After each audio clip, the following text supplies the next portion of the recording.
ISIS is always suspiciously popping up wherever the CIA is. It's crazy. And then they just go away. And then they also get shipped by, you know, American, sometimes when they're escaping Raqqa, for example. Sometimes when they're escaping Raqqa, they end up escaping Raqqa at the, you know, with CIA supervision. So.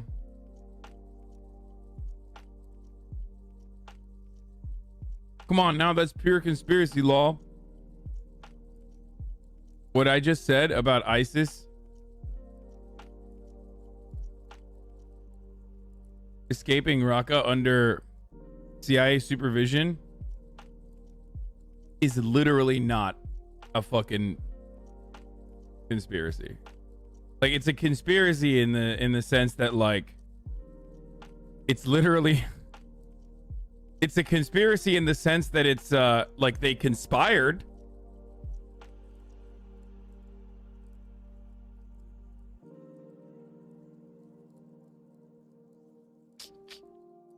BBC uncovered details of a secret deal that led to hundreds of ISIS fighters. My man said that's a Turkish conspiracy. What the fuck are you talking about? Post-proletary. What the fuck are you talking about? Literally a Turkish talking boy. Shut the fuck up. It was a deal made with the YPG. They all went to Deir ez-Zor. Yeah, totally, dude.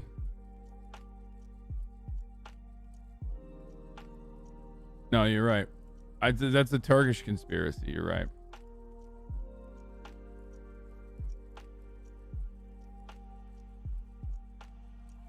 Famous Turkish State Department propaganda coming from the BBC.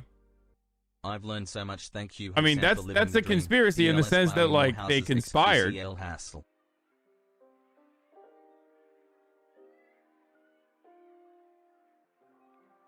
Anyway.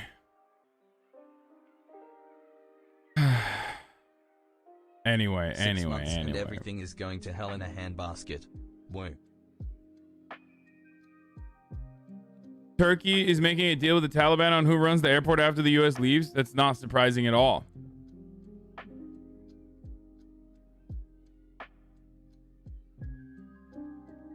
I told you guys this already. Literally one day after Taliban took over Kabul, I told you that, like, Dostum pulled out his fucking troops to Tajikistan, which implies that Taliban is coordinating this takeover with America and also with Turkey. And at the time, I guess it was too fresh for you motherfuckers to understand what I was saying, because everyone was still like, what? The Taliban is taking over? The Taliban is taking over Afghanistan. I was like, nope. 100%. These guys are now a legitimate... I've been telling you this since day one, that, like, these guys were going to be a legitimate government and they were going to facilitate deals with other, like, regional leaders. And, you know, some of the moves that, like... what happened to me? Oh my god. Some of the moves by, like, superpowers with interests in the region showed that. Facilitating deals with Russia to ensure that the embassy stayed intact. Hassle. Taliban meeting with fucking Chinese officials, and continuing the same mining contracts, in an effort to continue the same mining contracts. Turkey pulling out Dostum, which is their guy. Their warlord is Dostum, and sending him over to Tajikistan rather than fighting back against the Taliban. Guess what? I was fucking right. Bill Maher's dumbass take on woke culture in Afghanistan. Oh, I love this, dude. I fucking love this. I love that, like... Oh, fuck. Who was it? All right, let me just blast off. Let's just talk about it. Let's just fucking get right into it. We're gonna do some news, okay? So, didn't you say you like Bill Maher? Dude, shut up, jellied eel. Oh, fucking jellied eel. Look at this. The British. You see that? The British. They're out here, bruv. The British are out here, bruv, and they're fucking spreading conspiracies that I like Bill Maher. When I've never liked Bill Maher. This is bullshit. This is a completely made up conspiracy. I've always hated Bill Maher. It was a one-time misspeak where I thought I was saying Bill Burr, and instead I said Bill Maher. But what would you expect from an individual who loves the British royal treat, jellied eels, to the degree that they would make their name jellied eel? ISIS-K threat looms over U.S. racing to evacuate Americans and allies from Afghanistan. Bracing for another possible terror attack during evacuation efforts in Afghanistan. This comes after launching a deadly drone airstrike near the border with Pakistan against what's described as a planner for ISIS-K, an affiliate of the Islamic State terror group. Officials say the target was killed without any additional loss of life, backing up President Biden's promise to hunt down those responsible for Thursday's suicide bombing at Kabul airport. ISIS-K claims.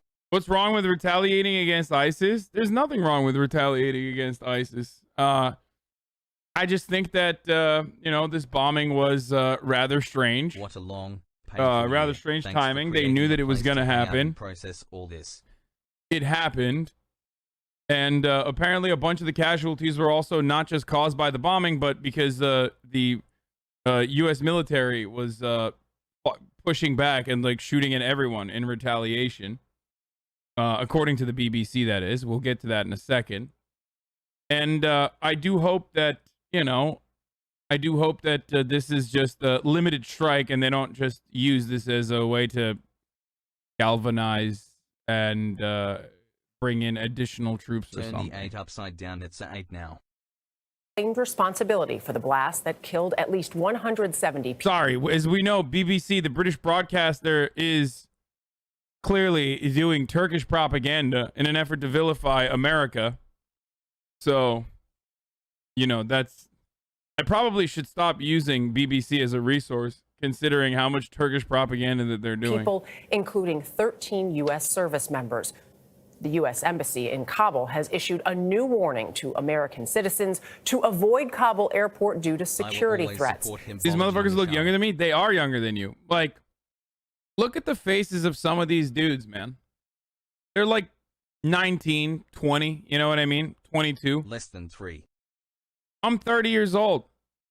Some of these dudes are like barely alive when 9/11 happened. And now they're in fucking Afghanistan for literally no reason. And they died. You know what I mean? That's what we are trying to prevent. We don't want that shit to happen over and over again. That's the whole purpose behind a swift evacuation. Call me. You know what I'm saying? Skylar Henry is at the White House with the latest. Skylar, good morning. Hey, Dana, good morning to you. Well, there are only 3 days left to evacuate the remaining Americans and Afghan allies before U.S. troops fully withdraw from Afghanistan. But President Biden remains steadfast in finishing the job, despite Thursday's attack and those potential threats by ISIS-K. Heart goes out, our hearts go out to all those who we've lost.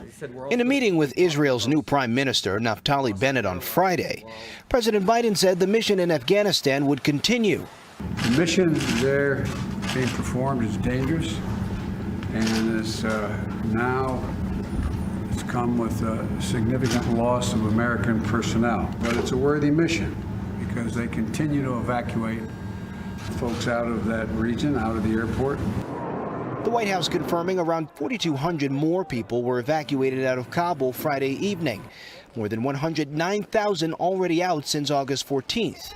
We're also learning more about the 13 Wait, I'm a little worried. There might be TOS. Service members killed in Thursday's blast. 11 Marines, 1 Army soldier, and 1 Navy medic. Max Soviak of Sandusky, Ohio. On Instagram, his sister wrote, "He was there to help people, and now he's gone, and my family will never be the same." So when you see stuff like this, and you think to yourself, oh, we should have more of this, you're a psycho, okay? When I see stuff like this, I don't think to myself, oh, more soldiers should die. I think, no, we should swiftly and immediately evacuate and retreat to ensure that this does not happen, okay? Send them home. The same. And 20-year-old Marine Riley McCollum of... This motherfucker was 20 years old, dude. 20 years old. 20 years old. Wyoming. He was just a baby during the September 11th attacks. Now McCollum's widow is due with their baby in just a few weeks. Meanwhile, President Biden is drawing criticism. In Washington, some Republican lawmakers are calling for the president to resign or be impeached following Thursday's attack. Yesterday, House Minority Leader Kevin McCarthy fell short of those calls, but said there would be a, quote, day of reckoning for President Biden. I'm extremely frustrated with this president. As I said, if you want to be president of the free world, you have to have the faith, the trust, and the confidence of the American public. President Biden lost that yesterday. To Leader McCarthy's criticism, the Biden administration says now isn't the time for politics.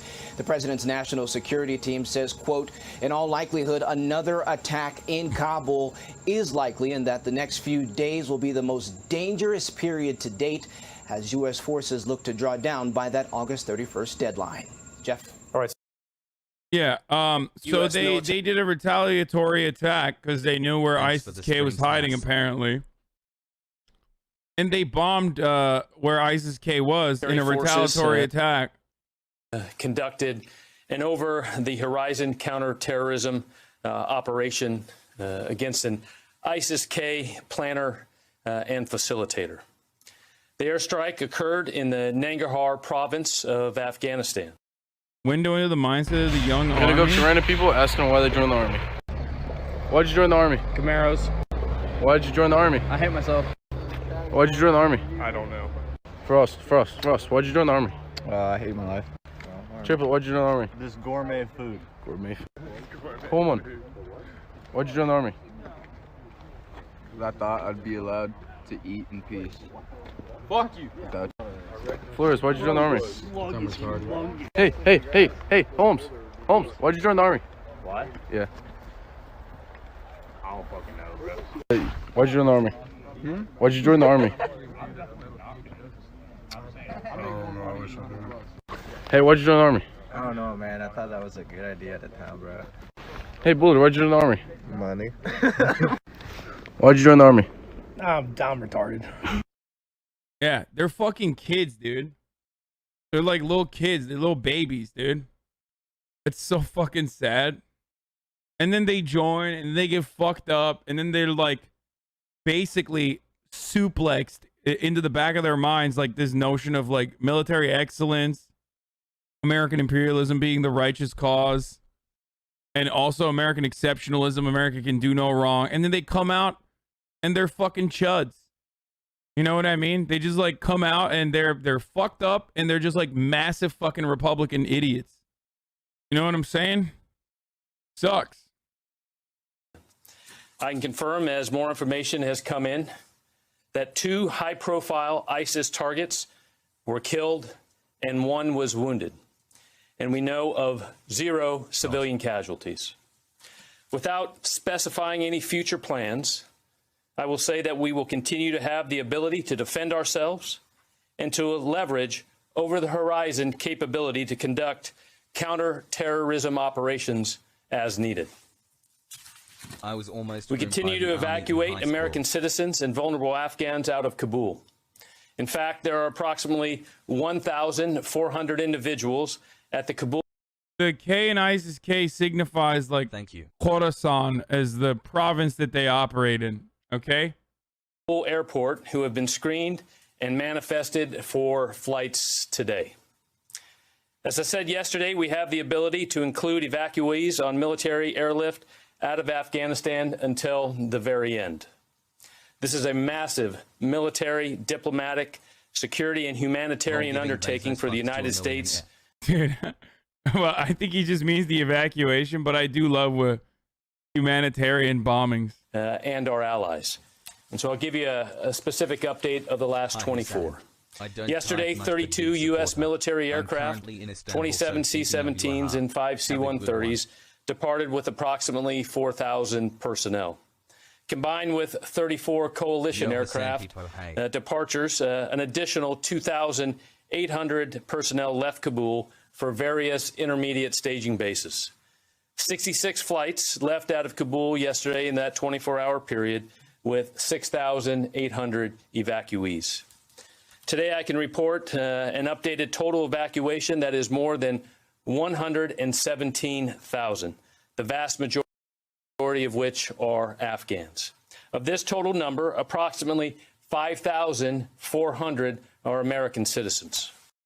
So, I've talked about this already, but yeah, let's look at the BBC coverage real quick on this, because apparently, according to the BBC's reports, some of the casualties in Kabul did not actually die from. The Dem loses 13 service. Did not actually die from the bombs, but instead they died under U.S. military fire. Terrible COVID measures. Give him another 4 years. Best president. Lol. Now there's terms of service violations in this video, so I'm just going to show you some of it, not all of it. But here's the report from last night on the awful attack outside of Kabul airport as families still search for Kabul's morgues for their loved ones. Many we spoke to, including eyewitnesses, said a significant number of those killed were shot dead by U.S. forces in the panic after the blast.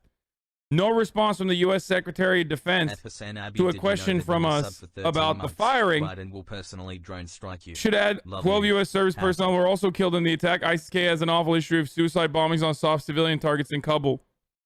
Now, of course, I'm going to cover this, distraught, but you're never going to see this in U.S. media. Like, I fucking doubt it. Just like it's difficult for them to even mention the 90 to 100 Afghan civilians that died, where the news coverage exclusively almost features the 12 military members that died. You're not going to fucking hear about this. Relatives search Kabul's morgues looking for their loved ones. This baby you managed to save? Yeah. But then there's another baby. Amongst those killed, Mohammed Niazi, a taxi driver from London who had travelled to Kabul to try and help his family get inside the airport. His eldest daughter and youngest child are still missing. His wife was also killed. His brother was at the airport alongside him. I saw some small children on the river. It was so bad. It was doom day for us. Many of those we meet say their relatives weren't killed in the blast, but by firing in the confusion afterwards. They believe by foreign soldiers. Somehow I saw the American soldier and beside this there were Turkish soldier. Look, listen to this. But by firing in the confusion afterwards. They believe by foreign soldiers. Somehow I saw the American soldier and beside this there were Turkish soldiers. So the fire come from the bridges, like the towers. From the soldiers? Yeah, from the soldiers. Jesus Christ, what an image, dude. Holy shit. America's Department of Defense didn't reply to our request for comment. The suicide bombing claimed by the Islamic State group would have ripped through the densely packed crowd, causing panic. IS has repeatedly launched devastating attacks in the city.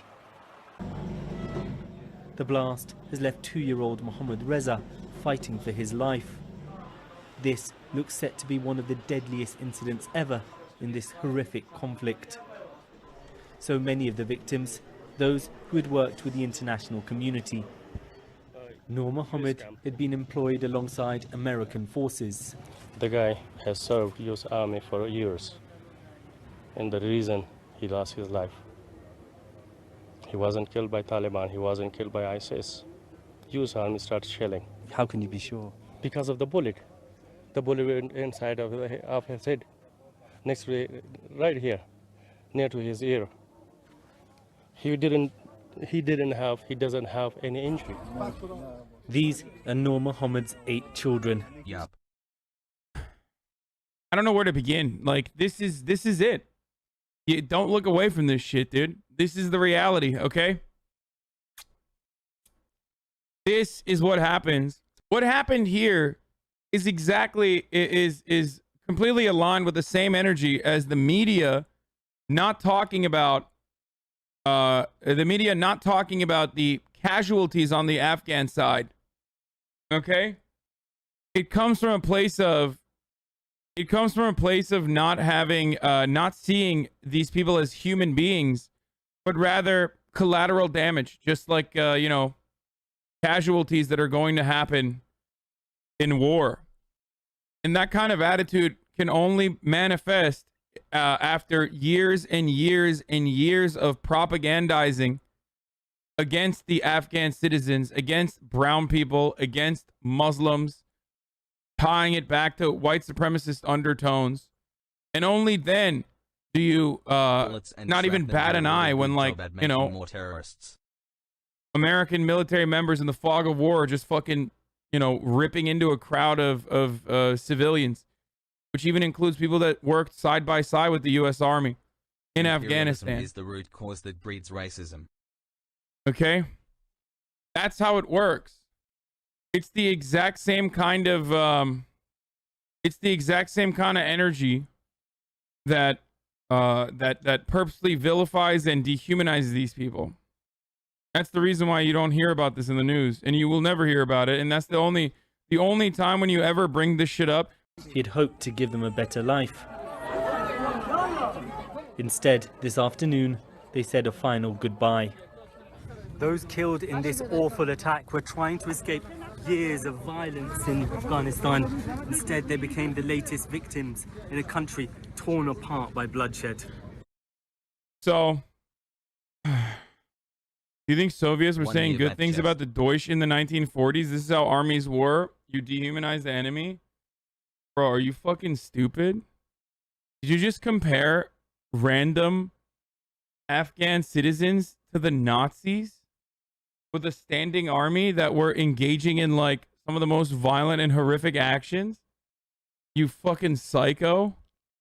I mean, you are personally engaging in, you've been drip fed that propaganda so hard, and you've taken it on so fucking aggressively that you don't even bat an eye when you make this comparison. You don't even think, like, perhaps this is a completely inappropriate thing to say.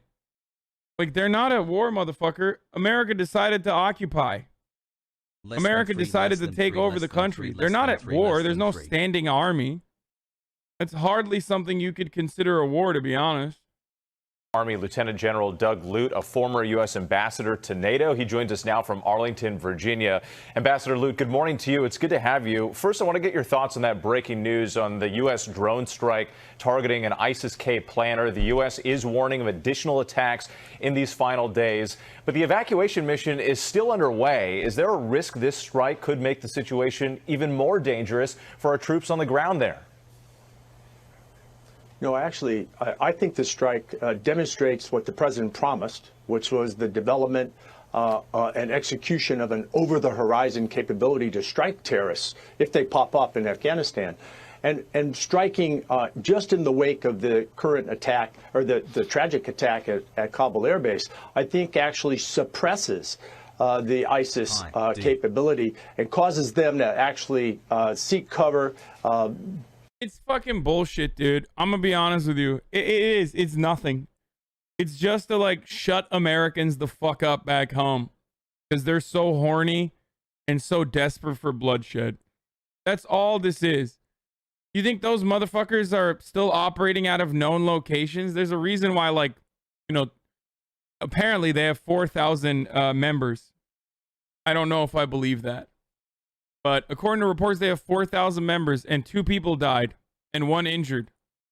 What happened, dude? I thought we knew where their base was, their base of operations was.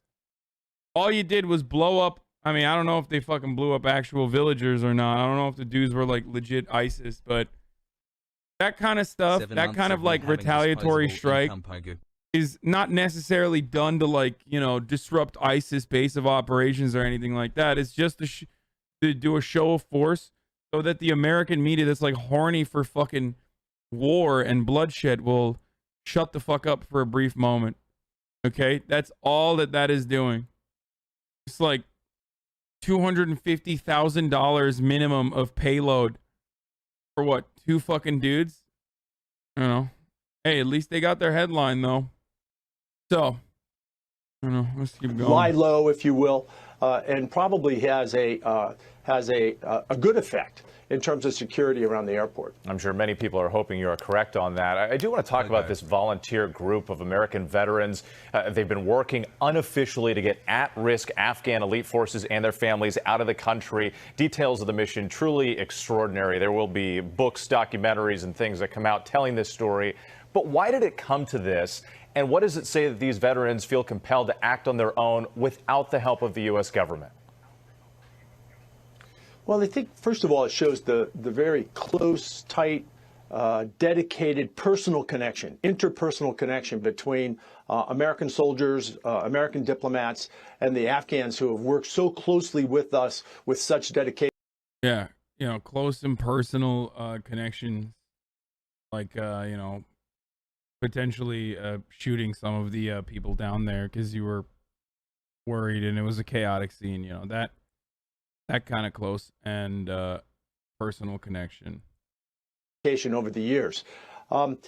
Look, the reality is that the situation on the ground dictated the sort of tight security perimeter provided by the U.S. military. And it was only based on that tight security perimeter that these sorts of very hazardous, very risky operations took place. I don't know any details, but they're certainly inspiring stories. And they say they were able to get hundreds out of Afghanistan to the airport. I want to get your take on this, too, because obviously you're an ambassador to NATO, which we mentioned. But what does the crisis in Afghanistan mean for America standing on the world stage and how allies feel about the U.S. and its ability to keep its word, keep its commitments? Well, look, America's standing, America's reputation in the world, among NATO allies, but even more broadly, I think rests on two pillars. First, American values, and second, America's competence, America's ability to deliver on those values. And look, there's no question that the events of the last several days and weeks placed both of those in question and they've been challenges. But I don't think they're existential challenges. I don't think they're decisive. America will bounce back, and our allies have been with us through tough times before, and I think they'll stay with us this time as well. So much at stake. Ambassador Lute, thank you so much for your time this morning. We do appreciate it. Well, hey there, GMA fans. Robin Roberts here. Okay, thank you so much, Doug. Let's bring in now Fox News contributor and retired Marine bomb technician Joey Jones. Good morning, Joey. Good morning, guys. This is the guy that was like talking about how there's monsters under my bed, right? When I was saying these guys are bloodthirsty monsters, and this guy was like quote tweeting me saying, look under your bed and in your house or something for the monsters. Joey. So you heard the report there from Doug, Joey. We have executed a drone attack on an ISIS-K planner somewhere in Afghanistan, somewhat removed from Kabul. This, we would hope, would be a beginning. Is it sufficient at this point? What do you expect to see next? Okay, so there's a lot we don't know, and that's the first thing to say. Pete and I were up late last night talking about this, and what I told Pete was, listen. Here's the thing I don't understand. Like, homie, look at what's going on down here. Like, that literally never had to happen. Okay? That did not have to happen, brother. Like, what? Like, how are you going to sit there and literally fucking advocate for that happening to other 18-year-olds from Iowa? Like, I will never understand that. Like, I just don't understand how you had your shit blown off by some fucking improvised IEDs. You know what I mean? Like, an IED that they made out of, like, literally the trash that they found at a fucking U.S. military base. This is not ableism, chat. What happened to him is horrific. The point is, like, how are you going to turn around and just, like, advocate for more of that? And, like, I think he wears the shorts on purpose to, like, show you, like, this is me. This is what's going on. And he's, like, that's fine. You can be proud of overcoming your injuries, and that's a wonderful thing. But, like, you know, don't use it as a way to, like, add additional legitimacy to yourself exclusively to fucking turn around and just be like, yeah, we should do this to more kids. Like, really, dude? That's what we should do? Like, we should just make sure that more fucking 18-year-olds are out there in random parts of the fucking world blowing the fuck up? Yeah, I think not, man. I got different opinions. What do you expect to see next? Okay, so there's a lot we don't know, and that's the first thing to say. Pete and I were up late last night talking about this, and what I told Pete was, listen, this is a moment to take a breath. We've all been begging the president to do something, if nothing else, for posture, and we talked about how important posture is. Because he understands what sacrifice is. Hey, dumbass, he clearly doesn't understand. Okay? Why do you think the VA had to send out an email blast to like every fucking active duty and veteran service member? Because it was a big wake-up call for a lot of people who were like, holy shit, my fucking best friends literally died for no reason. Because they did. Or rather, they didn't die for a reason. They didn't die for a reason, or they didn't sacrifice for a reason that would help them. That was not like honorable or just or beneficial to America in general. They sacrificed their fucking legs, their bodies, their brains exclusively so that, you know, the American military industrial complex can make more money. American contractors can make more money. That's it. So shut the fuck up. He understands sacrifice. No, he doesn't. Like, he literally doesn't. He is fundamentally misunderstanding the real reason why he sacrificed. Unless he sacrificed so he get a fucking sweet book deal now and, you know, get praised by people, and maybe he's happy about it. In which case, you know, who knows? Homie lost his fucking legs so that, you know, Northrop Grumman, Raytheon, Boeing, Booz Allen Hamilton could end up, you know, justifying more and more budgets for the new weapons of war that they were going to test out in Afghanistan. That's why he fucking sacrificed the legs, so that we could, like, you know, control opium production. Anything outside of that, any sort of like moral posturing beyond that is fucking idiotic. It's just wrong. The mobile infantry has made me the man I am today. But hey, he's got fucking 50% off Oakley's, am I right? Good shit, dude. That's definitely worthwhile. Anyway, I want to do a segue, but like, it's too rough. I'm just not going to do it. It's top of the fucking hour. I got to run the first ad break of the day. Okay? I was going to say, don't sacrifice the ad break. If you don't want to see the ad breaks, you know, you can subscribe for $5 or for free. If you have a Twitch Prime, it's free. You can use an ad block or a VPN. You know, these are methods that you can use and apply for an ad-free broadcasting experience. But here's the ad break now. Be careful, it's on you and veterans don't mix. That's not true. Me and hog veterans don't mix. Our enemy needs to know we're willing to strike back. And it's very frustrating that they didn't feel that way up until this. That's Monday morning quarterbacking, or it's after action, whatever. Bitch, what are you doing right now? Like what? I mean, that's literally what he's doing. Bro, that's always so funny. It's like when people in the media that are engaging in Monday morning quarterbacking call out others for doing like armchair general shit or Monday morning quarterbacking. Like, well, that's what you're doing, dog. It's not like you're fucking out there right now. I think it's important to note this is probably not retaliation. This is prevention. This is the Biden administration saying we've got thousands more people to leave the airport. We need to get them out as soon as possible. We want to make sure this bombing doesn't happen again. I would not say this is a retaliation mission as much as stopping this from happening again, which still leaves a lot of open-ended questions. What about the Americans that are out in Afghanistan? What about the SIV holders that didn't make it there? I mean, I got a heartbreaking message this morning from a former colleague that's trying to get someone that this person knows the Taliban is looking for. And it also leaves the question of, are we still going to rely on the Taliban, knowing that ISIS-K are Taliban fighters that the Taliban wasn't radical enough for. Now, at leadership, there may be some severing, but on the lower levels, you gotta know these are guys that are buddies, right? It's like, hey, man, I'm going to join this gang instead of that gang kind of thing. And I just don't know that, if anything, this is evidence that we can't trust an organization that, you know, I don't know, took my legs, took a dozen of my friends. Maybe they're not going to provide security. I don't know if they're in cahoots or collusion with ISIS-K, but they certainly aren't our friend. But we're sharing intelligence with them. We gave them essentially a kill list of Americans. And now, as Pete was talking about earlier, you know, biometric data, they're now saying that somehow got into their hands, is now being used to hunt down, people who helped us. The saddest thing about all this for me, number one, are the 13 heroes we lost, obviously. And the State Department spokesperson that said the most important metric was the amount of people we airlifted. Give me 5 minutes alone with that guy. After that attack happened. I think it was Jake Sullivan, I think. And so, anyway, that's something different. But It's not different. It's all part of this. No, you're absolutely right. But what's most concerning to me is 20 years ago we came into Afghanistan, we pushed Taliban out. Now, 20 years later, they know what we do, how we do it, and how we try to accomplish it. They have our equipment. There's two things we own. We own the night and we own the air. And we've given them an upper hand on both of those. And that just really, that's devastating for the next generation of warrior that will undoubtedly have to fight these people somewhere. Maybe not in Afghanistan. But radical Islamic terror doesn't decide to like the United States all of a sudden.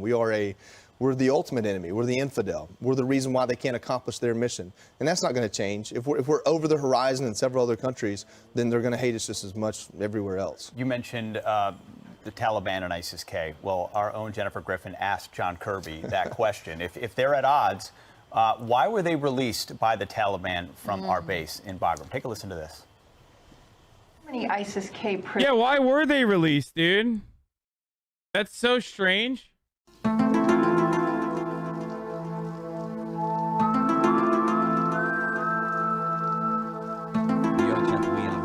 I don't know. Let's see what the Pentagon has to say about why they were released. I don't know. I mean, that's kind of weird that they were releasing ISIS members. Prisoners were left at Bagram and are believed to have been released from the prison there. And why weren't they removed before the U.S. pulled out to someplace like Gitmo? Well, I don't know the exact number. Clearly, it's in the thousands when you consider nice shirt. Both prisons, because both of them were taken over by the Taliban and emptied. But I couldn't give you a precise figure. So ISIS-K is not a new entity. Remember when... It's weird, man.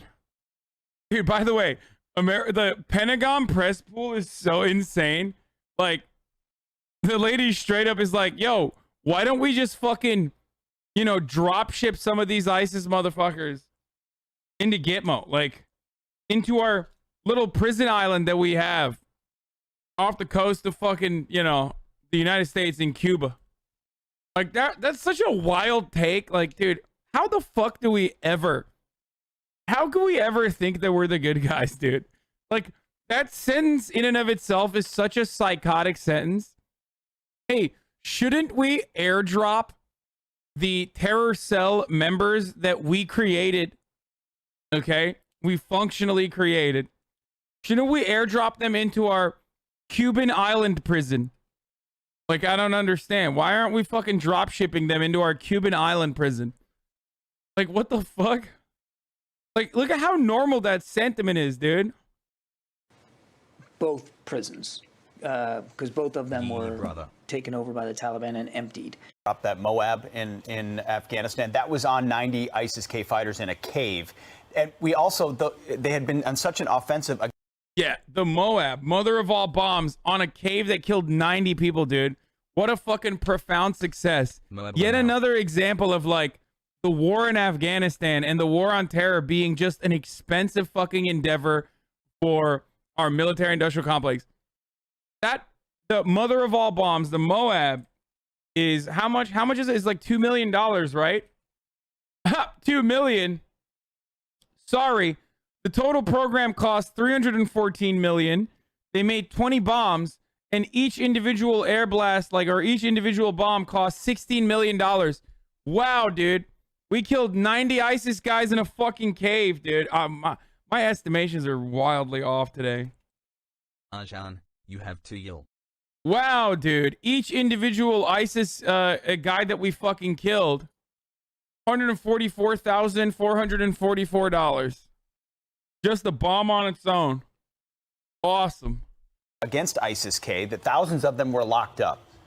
Then we leave them be to be released, and these might be the very same people killing our boys. What's most concerning about this, and the Trump administration has done a great job with their messaging since it started. Obviously, they're not in office right now, so they're not making decisions. It's easy for them to say. But the one thing they have said is that President Trump's relentlessness to attack a group through drone strikes or what have you is why they weren't attacking us. I read a New York Post report that 2017. That's literally a lie. The only reason why the Taliban were not attacking and just like owning the fuck out of the other like 18-year-old troops that were there was because of the conditional withdrawal. That's it. Shouts out to Donald Trump. He kind of did that shit. Okay. That's the only reason why they weren't fucking murking U.S. soldiers. It's a lie. 2018. Trump's administration killed the leader of ISIS-K over and over again. Every time anyone would come up, they would help or kill them. They said the estimated strength was about 2,200. So if we just let thousands out, does that mean we just doubled their strength? I mean, there's a reason why we haven't seen them in the headlines attacking us. That's because we did a good job attacking them. And does this give them an opportunity to replenish their ranks? It's not about blame. It's about where do we go. Well, Trump also did facilitate the release of the Taliban. So there's also that too. And I don't want anyone at that airport to get injured or killed again.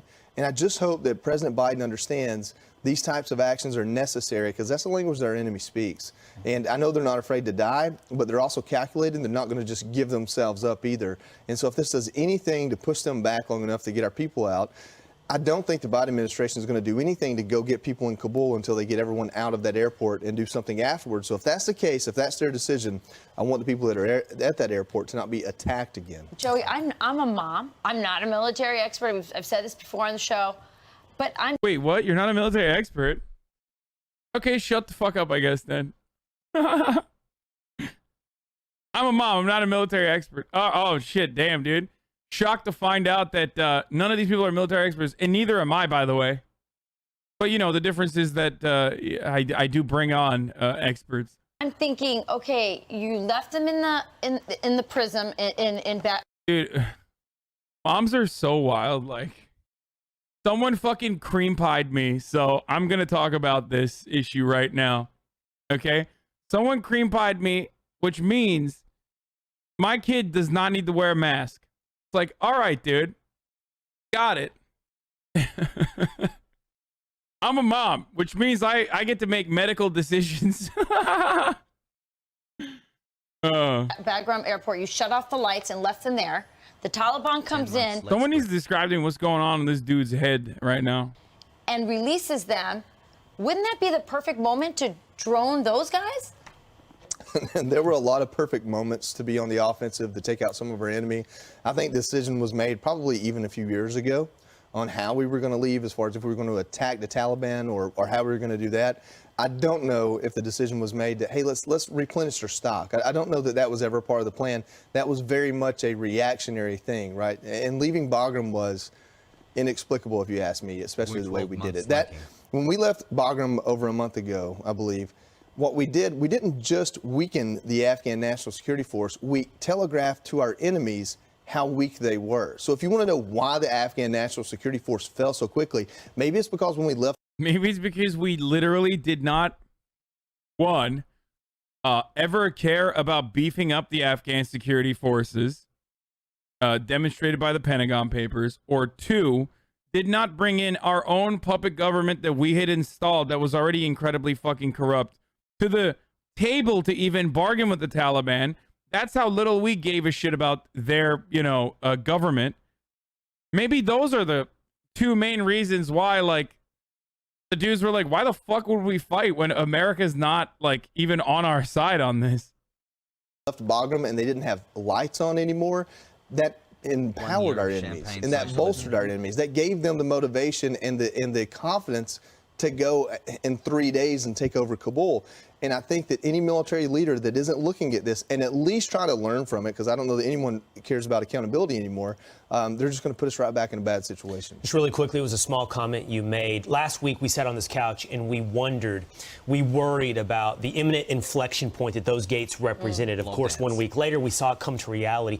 Just a small. Literally, CNN headline, bro, from Harry Enton. Nice analysis, Harry. It's not just Afghanistan. Americans are losing faith on Biden on many issues. Bro, they are, like, this is Joe Biden, folks. This is the media darling. This is like liberal media's very own Joseph Robinette Biden. and even he's getting butt fucked. Okay? Could you imagine any other president doing some shit like this, dude? This is their guy. Like, this is their guy. He was so their guy that, like, they told us over and over again that he was not geriatric. They told us over and over again that, like, no, it was in your head. It's all in your head. You're ableist for making fun of him. He has a stutter. And now they're just like, hey, this motherfucker sucks dick, dude. Americans hate him. He's a piece of shit. How dare he pull out of Afghanistan? They're fucking fake friends. Me, I'm a real homie, okay? I ride with Biden when no one else will. I ride with Biden when the White House is not on my side, okay? That's right. That's the real difference. We're ride or die, Jack. I'll get in the goddamn Mustang with you. Go get some vanilla ice cream, baby. Build back better, Jack. They're just fucking ripping into everything. I can't wait for them to use the infrastructure bill, too. I can't wait for the terrorist mainstream media to fucking blow up that goddamn infrastructure bill because they are so mad and they're so angry that they look embarrassed that, like, the American empire looked like a fucking silly fool. Pog. And because of that, they will try to fucking blow up the goddamn infrastructure bill, too. Comment when you were talking, you said something about scattered out throughout Afghanistan. And I think there's so much attention on Kabul. We forget there are Americans who are not in Kabul, who are still in Afghanistan, who also represent targets. And as ISIS-K or Al-Qaeda or the Haqqani network or the Taliban take over the entire country, we have vulnerability. I bet you won't keep talking shit when he gets the upgrade. Stop. That was fucked up. I do not think that's all funny. over the country, not just in Kabul. And with those Americans scattered throughout Afghanistan, I think one thing that makes people, and regular Americans are starting to understand this, it makes people so mad, is when you stand in front of that podium, or maybe you think it's a pulpit, the way they like to preach at us, and you say, well, those Americans that don't want to be here, that didn't answer the call, those are individual stories. A lot of those people are begging their own family or trying to get a hold of their own family. That's why they haven't made it over there yet. If you want to point blame on anything here, ask why over the last 6 or even 18 months we weren't processing visas. Right. Like 3 weeks ago, the story was veterans are outraged. They can't get their interpreter a visa. It wasn't, we might have known this was going to fall. No one wasn't. Wrong. No one was talking about it 2 weeks ago. Until the Taliban took over, they were barely bringing it up. That's wrong. It's literally wrong. No one was talking about this issue a month ago. That's such a lie, dude. You know what people were talking about a month ago? CRT. Okay? Critical race theory. That's one of the best things that happened with this withdrawal, which is like always going to be bloody no matter what happens. It's the right thing to do regardless, right? But one of the greatest things that has happened is the fact that like no one gives a shit about CRT now. And you see like that fucking piece of shit, what's his name? Christopher Rufo or whatever, the guy that works at Manhattan Institute who like came up with the CRT propaganda, desperately trying to tie the Afghan situation to the CRT. Critical race theory. You see him like no one gives a fuck about critical race theory anymore. Wait, hold on. Let me just like, I want to look at the Google trends of CRT right now. Let's see. Liverpool, Chelsea, Bravo. Oh my God. Everyone fucking dumbasses caring about. Wait, what? In Malaysia? Much love, Hassan. 17 months of being a resident Malda. Let's do. Womp womp. There you go, dude. What? What's going on, dude? Please. Please, let's talk about CRT again, please. Yo, that shit fell off, dude. That shit fucking fell off, dude. Hold on. I'm gonna give you even more than that. What happened, bro? Antifa, right? 17 months here as well. 2 hearts. 2 hearts. And by the way, they're searching Antifa on, like, during the fucking riots.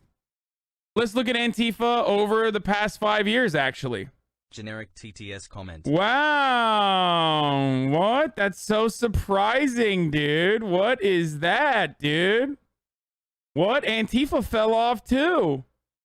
Wow. That's so strange, dude. That's such a strange thing. Let's look at critical race theory. Oh, no. Fell off like a fucking... Fell off a goddamn cliff, the dude. Hood watches Afghanistan now. Yeah, what's up, dude? Yo, the hood watches Taliban now, okay? CRT fell off. L plus ratio plus you're white plus you fucking fell off plus the hood watches the Taliban now. Okay. CRT fell off harder than fucking. CRT fell off harder than Cyberpunk, said someone in the chat. Let's do another one. I love doing these, by the way. So let's look at ivermectin, right? It's popping off. White people happy. Wow, look at that, dude. Look at that. It's so obvious, dude. This grift is so transparent. It's so fucking obvious. Look at that. Trump talks about hydroxychloroquine. Everybody talks about hydroxychloroquine. Bam, shit's fucking done, okay? Then, once that's done, we get into ivermectin. And now ivermectin is having its fucking moment in the spotlight. Here, let's do another one. The migrant caravan. What happened, dude? No one cares about the migrant caravan, but they're coming in, dude. That's it. Stay fucking woke, dude. Hey, chat. Hey, chat. Stay fucking woke, dude. Sheeple. America is just as blinkered as blind love. And we Americans should really get some perspective about where we live. Watching the shit go down in Afghanistan, I was reminded lately of every conversation I've ever had with an immigrant, almost all of which, if we got to really talking, included the notion, oh, you people have no idea. All you do is bitch about and badmouth your own country, but if you knew about the country I came from, you'd stop shitting on your own. Dude, how is this any different than like old people just constantly fucking complaining about like, you kids don't know how good you got it here in America. Like, stop complaining about America. It's like, dude, you're just an old conservative, dude. It's just so fucking, it's so boring. And it's like an audience of other old people that are like clapping for this. Right? I have never been a rah-rah America type, and in fact have often made fun of Republicans in the past for being overly sentimental, because they're the ones. And now I've decided I am one. Who tear up at military flyovers and get a boner when the governor of South Dakota rides into a biker rally dressed like a painting of Teddy Roosevelt. John Boehner used to cry, like fucking weep, at the drop of a hat if anything reminded him of what a star-spangled miracle this country is. If there was a little flag in his club sandwich, he'd lose it. God, this shit looks dank, though. I fucking love club sandwiches. I think that's my whitest quality, is my undying love for club sandwiches. I haven't had one in so fucking long, and it's like watering my mouth right now thinking about it. Wawa makes the best goddamn club sandwiches too. Fuck! Shit's so fire. Oh, God. Greatest thing about the tri-state is Wawa. Like, New Jersey, awful for every other reason other than Wawa. Wawa is like the one fucking redeeming quality of New Jersey. It's just in the conservative DNA to have this dewy-eyed, sloppy, drunk love for their country that often renders them incapable of acknowledging its problems. That's how we got the 2013 Supreme Court ruling. Yo, this guy's such a fucking idiot. He's literally doing what he criticizes conservatives about. Like, how do you not recognize you are doing exactly that right now, my friend? You are doing that. Just because you started off by being like, I'm not like the conservatives, doesn't change the reality that like you are precisely doing exactly what you're criticizing in the first half. Gutting the Voting Rights Act, not because John Roberts is a monster, but because people like him tend to over-romanticize America. He thought the South was ready for the honor system. They weren't. Dude, that's such a, oh God, his political analysis is so stupid. I hate him. Like, he is a fucking baby, dude. This is the political analysis of a goddamn baby, okay? You have to be a baby. No, he thought the South was ready for the honor system. Yeah, totally, dude. The Federalist Society does not, and conservative Supreme Court justices do not operate on the express purpose to like dismantle any kind of fucking electoral structure that could even show a semblance of a democratic process so that they can maintain the minority rule of like, they can maintain that same like fundamental principle that this country was built on. White landowning males dominating everything despite making up a minority, a smaller and smaller minority of the population. They do this. This is a fundamental part of the conservative project. Okay, Bill Maher, you fucking idiot. You absolute dumbass. How the fuck are you so old and you missed this like really important point? Wild to me. Absolutely wild to me that like he just is not talking about that.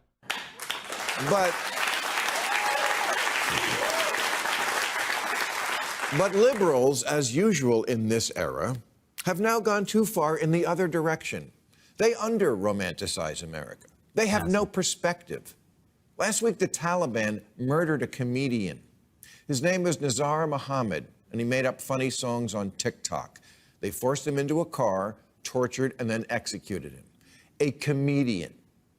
A thing like that hits a little close to home for me. Does it? You're not a comedian, idiot. Shut the fuck up. Are you really going to compare that to like fucking, I don't know. You have to be funny or a comedian first, okay? You are neither of those things. I had two presidents up my ass. This one warned me to stop speaking my mind. They need to watch what they say, watch what they do, and this is not a time for remarks like that. There never is. And this one sued me over a joke.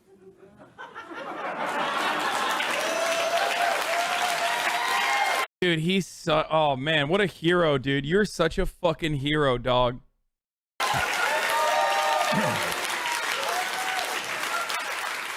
And as president, called me every name in the book for the crime of predicting he'd do exactly what he did. This crazy Bill Maher, this idiot comedian, these people are sick. He's a crazy lunatic. He's a whack job. He is. I love the idea that like America's better and everyone should shut the fuck up about like what we are doing in Afghanistan. Because that's ultimately what the argument revolves around. Like, no one thinks Afghanistan is better than America, okay? Why the fuck are we even comparing ourselves to Afghanistan? Afghanistan is Afghanistan, partially because of America. Actually, the contemporary situation in Afghanistan is almost entirely because of America's actions. That's what we're fucking saying. That's what we're talking about. For him to like be like, oh, well, you know, comedians don't get murdered in America, and that's why it's the greatest country on earth. You're a fucking idiot, dude. You're a goddamn coward. There's a reason why you never compare America to Canada or the UK or any EU countries, okay? European Union countries. Shut the fuck up. If you are comparing the situation in America to the situation in Afghanistan, a country that we have caused so much chaos in, you've lost the goddamn plot. We're the wealthiest nation on earth. We are the global hegemonic culture and power. We are the imperialist force. We are the world police. Arguments that, by the way, Bill Maher absolutely has played a key role in manufacturing consent for. He's a total nut job.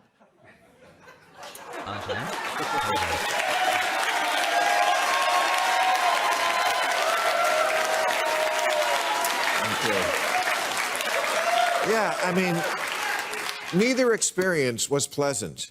But I didn't have to worry about being dragged till I'm dead behind a Toyota Tacoma. Have a little perspective about the stuff we howl about here. Like, this is so idiotic, dude. Oh, man. You know, shut up, guys. America is better off than Afghanistan. Yeah, no shit, dumbass. Like, what a fucking idiotic take. What an absolutely moronic fucking take, dude.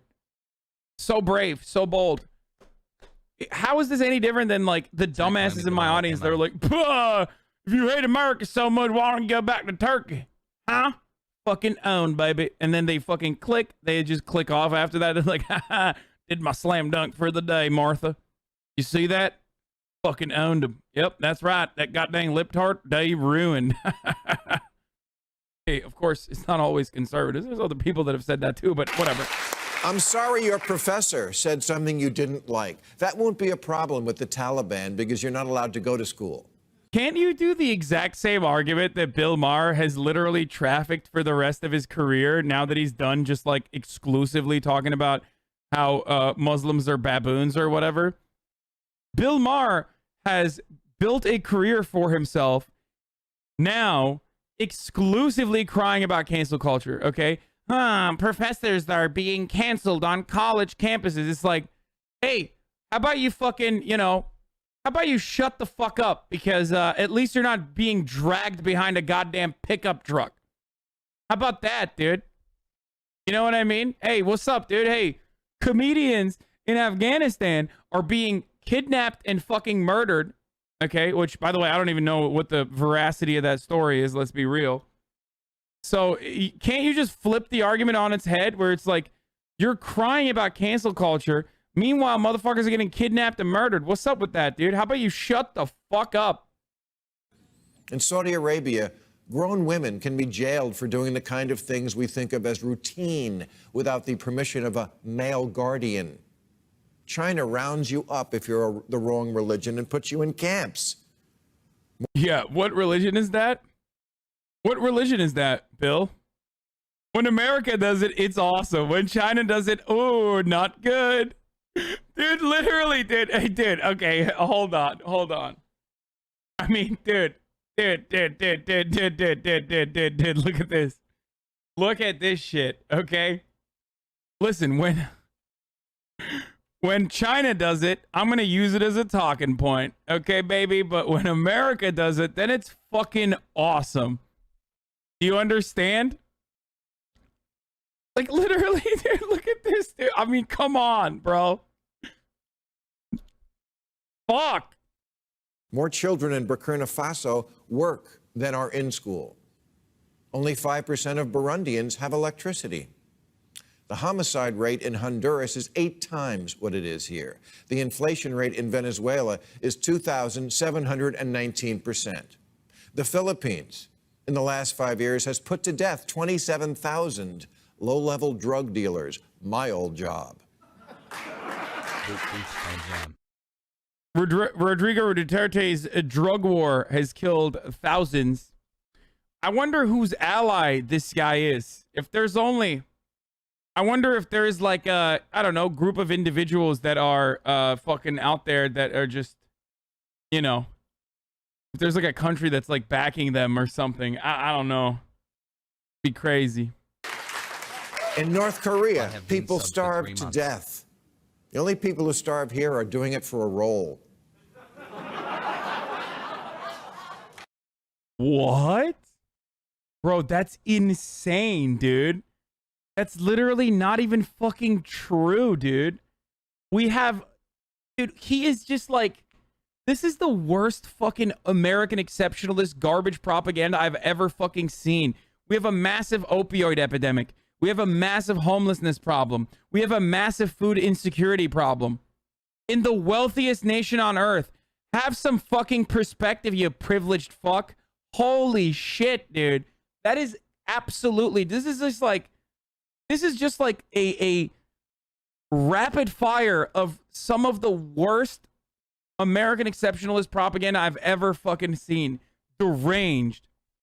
North Korea starves partially because, I mean, they're an authoritarian dictatorship, obviously, but partially because they're like completely cut off access from the rest of the goddamn global marketplace. America has no reason. We have an abundance of food that we just dump into fucking landfills, okay? And we still have like a gigantic population. We have a gigantic population that's food insecure. That's crazy. Also, to add insult to injury, half the shit that he's like talking about is caused by us. I mean, here are some hunger and poverty numbers in America, dude. More than 35 million Americans live in households that struggle against hunger. 1 in 10 of households in the U.S.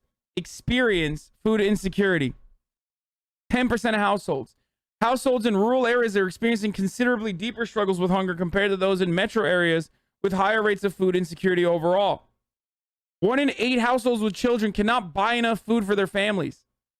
That's why we need like public school meal programs, as I've talked about before, as I talked about yesterday. That's in America, chat. 34 million people lived in poverty in 2019. Hey dude, way to be. Thanks for the education. 1 and in 7. entertainment. That's 10.5 million children that live in poverty. But of course, that poverty rate is much higher for black people at 18.8% and Hispanic people at 15.7% than for white non-Hispanic individuals, which is at 7.3%, which of course makes up Bill Maher's audience.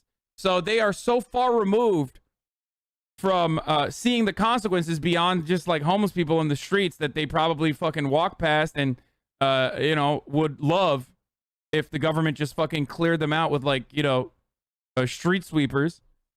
But it's wild that he is making this insane argument. And the only people who have no water live in California.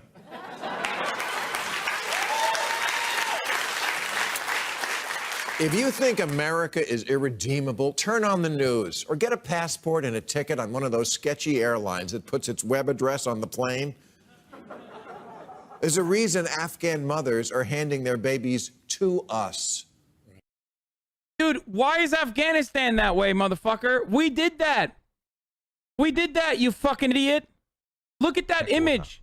Do you not see that we did that? Like, why are our military members standing on top of barbed fucking wire in the fucking Afghan airport, dude?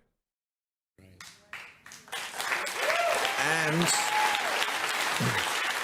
people love talking about Flint whenever we talk about water, but like Pittsburgh and so many other fucking rural places where like industry towns that were once booming are absolutely experiencing the same kind of fucking water crises that we see in Flint, Michigan too, for the record. So it's not just Flint, Michigan, okay? There are so many parts of this country where our infrastructure is so fucking eroded that like the water is poison, okay? So Bill Maher is a fucking idiot. He's such a jackass for saying this. And we should take them. Americans right now should take in Afghan refugees into their homes and into... Fucking finally, like one good take in a sea of monstrously, horrifyingly fucking wrong takes. ...their neighborhoods. God, Jesus Christ, like, just like one good take, thank God. And I'm sure everyone who just clapped is thinking the same thing. Yes, someone who isn't me should definitely do that. Dude, the refugee crisis is not fucking solved by housing random Afghan people, dumbass. Build fucking homes. Okay? That's how this works. We already have homes. But like, it's such a fucking idiotic... Again, this is another insanely dumb, liberal-ass fucking take, dude. It's like so fucking stupid and so like individually focused. Like, yeah, dude, that's how we solve homelessness, by fucking housing one homeless person. Like, that's how that works. I'm losing my mind. Like, Americans and their weirdly like individualist, the hyper individualist framework just absolutely cucks us every step of the fucking way. Prevents so much goddamn progress from happening. Hypers. It's like, oh, dude, you want to fucking solve homelessness, dude? You know, take a homeless person off the street and put him in your house. Is that how this works? Systemic issues? Systemic issues are solved by like individual acts of kindness. Hot takes. Keep it up. So build homes for the refugees and leave the U.S. homelessness on the streets. Yeah, you know me. I love saying fuck the homeless on this broadcast. So you're right. That's what I'm always saying. I'm always saying that. Thanks, dude. See, like this is Bill Maher. This is Bill Maher. This is the same exact attitude that Bill Maher has. LMAO, let me know when you taking any, brah. Yeah, dude. Baboon. Just fucking baboon brain. Oh, so frustrating.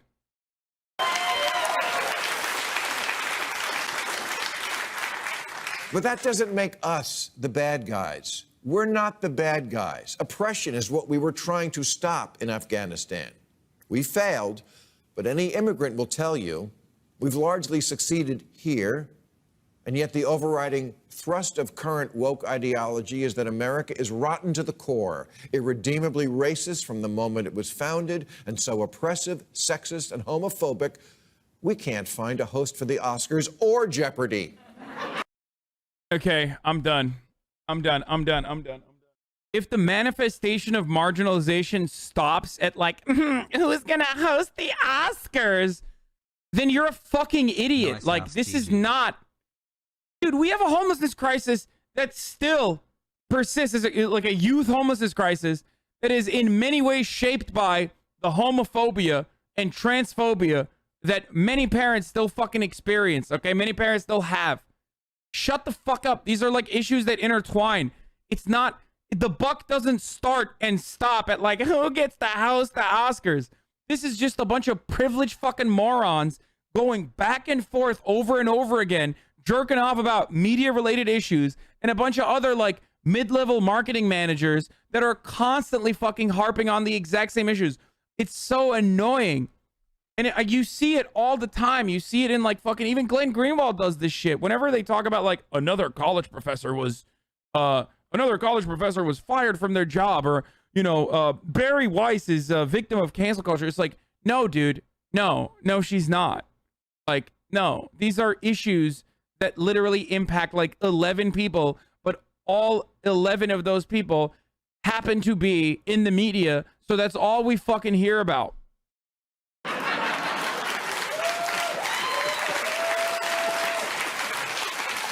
Oh, yeah. I'm sure you heard the new Jeopardy guy is out because he said boobies in 2014. And this is where... I love that. He literally started out by saying, like, comedians are getting fucking murdered for doing jokes in Afghanistan. Things are so much better in America. And then he's like, woke cancel culture is so ridiculous. Someone said boobies, and that's why they couldn't become the host of Jeopardy. Your new Afghani roommates that you took in will prove so valuable because they'll turn to you and say, have you people lost your fucking minds?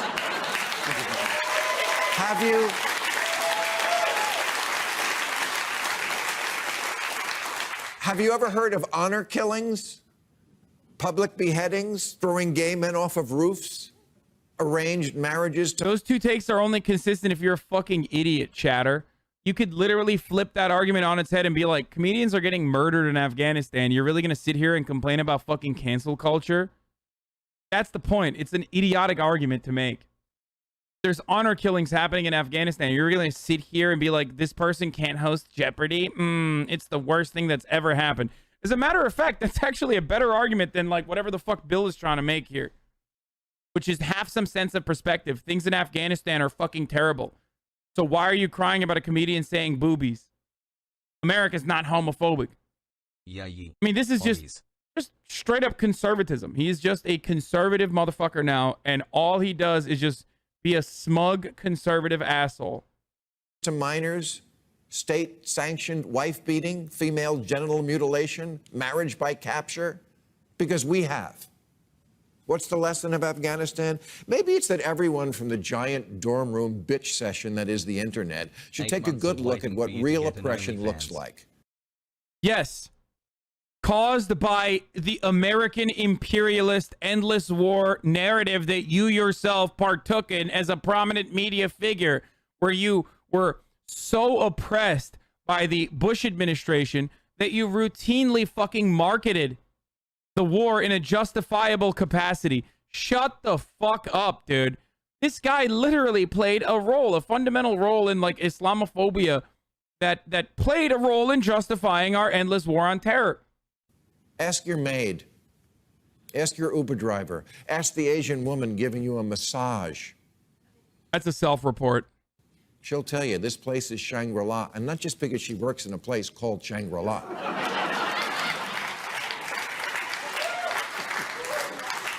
America may not be the country of your faculty lounge and Twitter dreams, but no one here tries to escape by hanging on to an airplane. No, we wait till we're inside the plane to fight. And then only because they cut off the beverage service. Here's Squirrel with the hot takes. Bill Maher played a key role in manufacturing consent for the Afghanistan and Iraq wars, disseminating the most deranged racist Islamophobic garbage in the service of U.S. imperialism. Here's that time it was totally destroyed and humiliated on his own show by Glenn Greenwald for this. This is old Glenn. This is the reason. This is part of the reason why I used to love Glenn Greenwald and defended him for a very long time.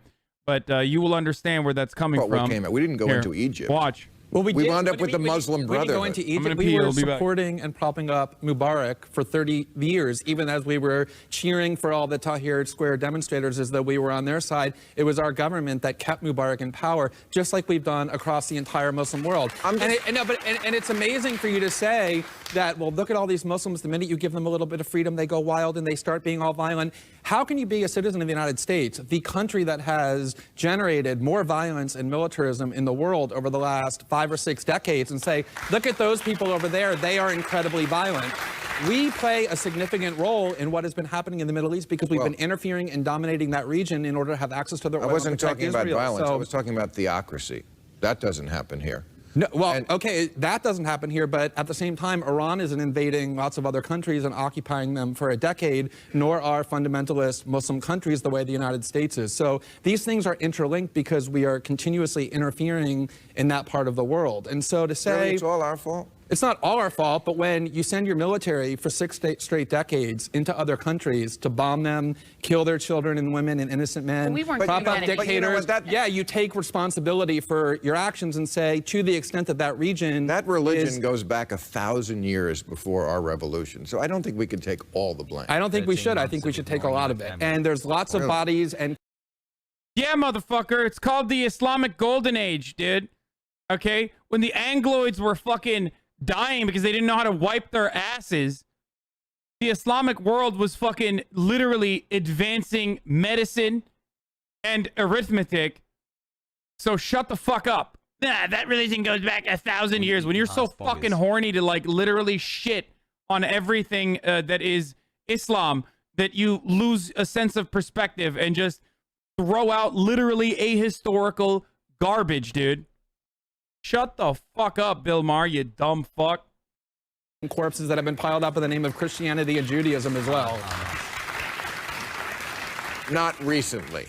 Have you heard of the occupation of the West Bank and Gaza for the last 50 years, motivated in part by extremist views of Judaism? That's what happens, by the way. Listen, when you're so fucking horny to hate like an individual religion and don't have a sense of perspective that it's just simply an ideology and that every religion has been fucking incredibly violent at times and used as a tool to get people to motivate people to do incredibly violent and abhorrent actions, but also a tool for liberation as well.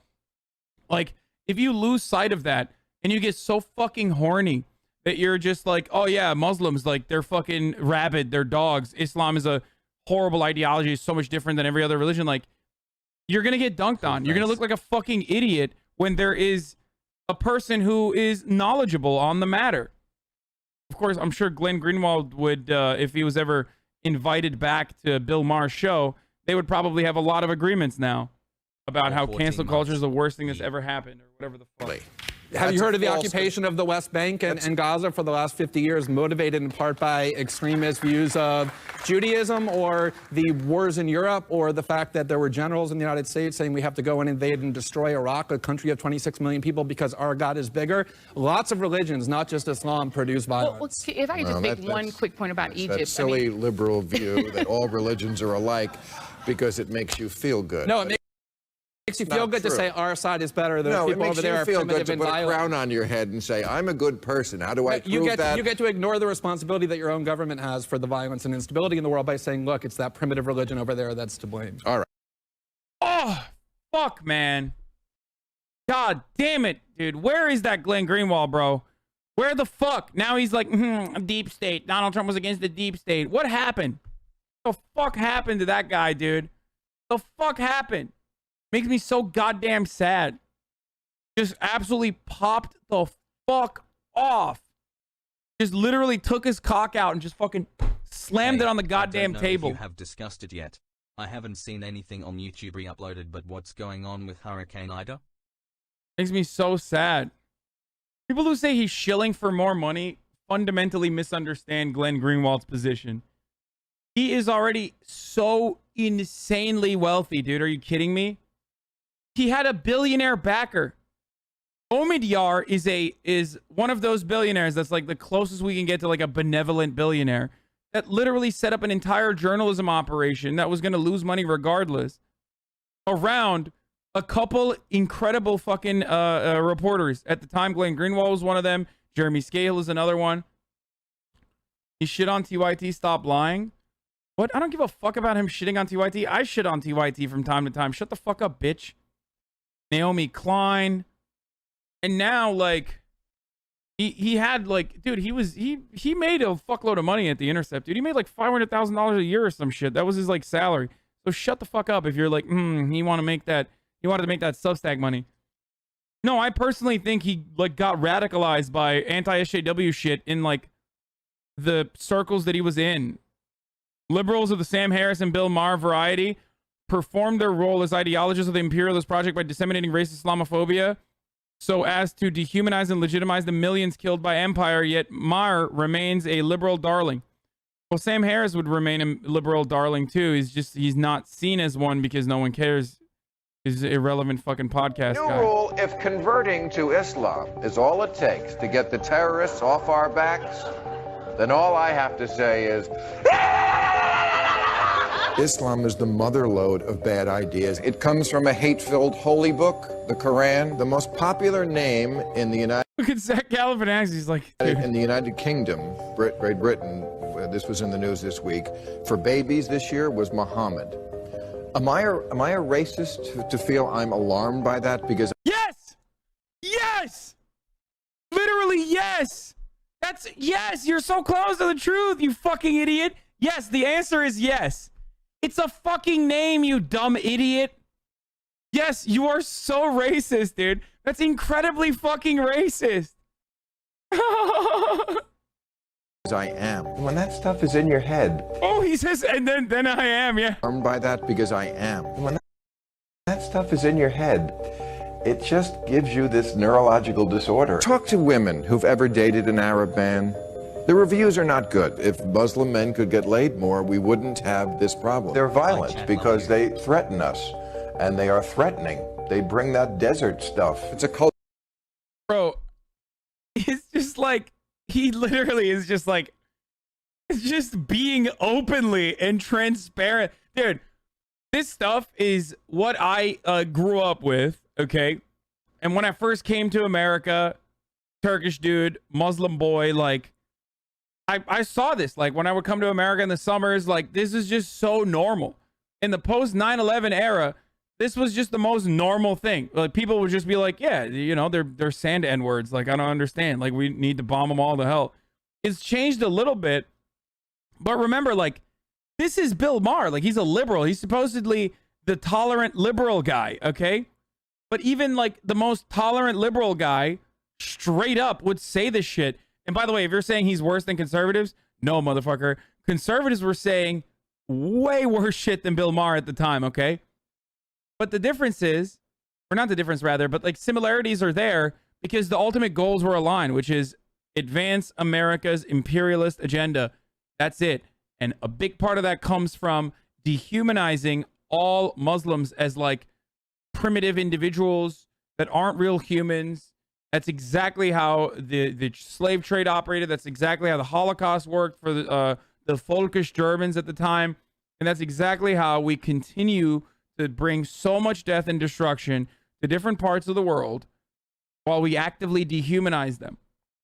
Culture of suicide bombing. Hundreds of millions of them support an attack like this. Most Muslims. Vast numbers of Muslim people. Vast majorities of Muslims. Absolutely. Most Muslim people. Most Muslim people in the world do condone violence. It's been going on 1,000. Totally, dude. Most Muslim people in the world condone violence. This problem between Islam and the West. I'm not an Islamophobe. That's wrong. I am a truth lover. You're saying that Islamophobia is not a real thing. That if you're critical of something... Well, it's not a real thing when we do it. Right. Well, no, it really isn't. Radicalized Muslims is a unique and greater threat. It is the greatest threat. It's the only religion that acts like the mafia. Yeah, only religion that acts like the mafia. It may be. By the way, this proves Chomsky's point about the prevalence of systemic racism and Islamophobia in the West. Not only does indulging in it not hurt your career, it advances it. As Bill Maher's grotesque, depraved husk of a being a test tube. You don't advertising. Anti-Arab racism, you're allowed to advertise. This is way before September 11th. And the community, you see it in films and books and attitudes. It's just not even hidden, you know. I mean, nobody will come out and say, I'm an anti-Arab racist, but it's in, you know, it's everywhere. And every Muslim or Arab in the country knows it. Yup. Okay. Now, after September 11th, I should add that this shows up in behavior too. So for just to give you an illustration, Boston happens to have a big Lebanese community. Yeah, I was about to say, like, you can't have a squirrel thread without some Noam Chomsky clips in it, you know what I mean? Squirrel, do a thread without Noam Chomsky challenge. Impossible difficulty. And while they're not super wealthy, they have money. You know, they're storekeepers and businessmen and so on. In 1982, at the time of the Israeli invasion of Lebanon, which was a total horrible atrocity, a few of us made an effort to organize just a charitable relief program for people in Lebanon. We could not get any support from the Lebanese community here. And I think I understand why, because I remember it from childhood. I think they just don't want to be too visible. And I think that's understandable. I can't prove that, but that's the sense that I had. And it's not just, since September 11th, yes, it's increased, but not only Arabs, I mean, anybody who looks a little bit dark. Yup. It's true. Once again, a big fuck you to Real Time with Bill Maher, or Bill Maher in general. Piece of shit. Garbage motherfucker, dude.